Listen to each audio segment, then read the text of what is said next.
Оберег каждому малышу. Сегодня в преддверии Международного дня защиты детей в регионе стартовала новая мера поддержки семей – подарок новорожденному.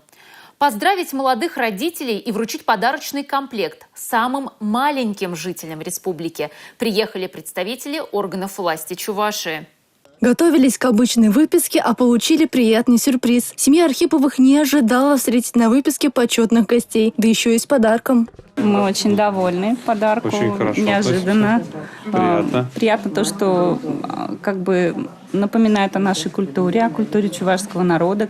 Из чего именно будет состоять подарок, решали сами жители. В голосовании приняли участие более 3000 граждан. Он сочетает в себе как полезные вещи для развития малыша. Это книга со сказками, либо книга с потешками. А также в состав входит комплект постельного белья для детской кроватки и полотенца. И эти вещи, конечно, объединяет национальная вышивка. Сам проект зародился еще в 2020 году, когда в республике впервые отпраздновали День чувашской вышивки. Тогда представили небольшой комплект для новорожденных рожденной вышивки.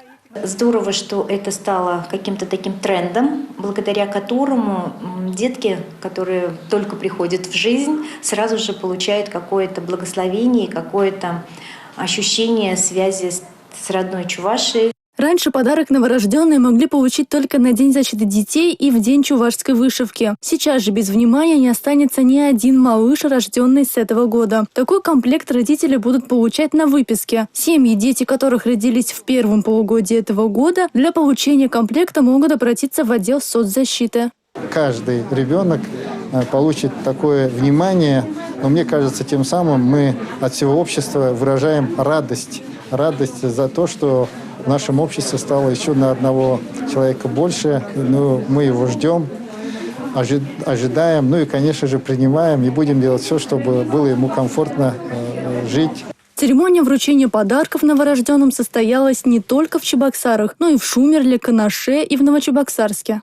Мы сегодня всем правительством и органы власти у нас, руководители городов, районов, стараемся, чтобы вот этот год счастливого детства действительно он превратился и стал особенным, хотя, конечно, опять же, всегда все, что касается семей и детишек, является приоритетом. Всего комплекта сегодня получили 28 молодых семей Чувашии. Инесса Потапова, Татьяна Молокова, Бахтияр Велиев, Республика.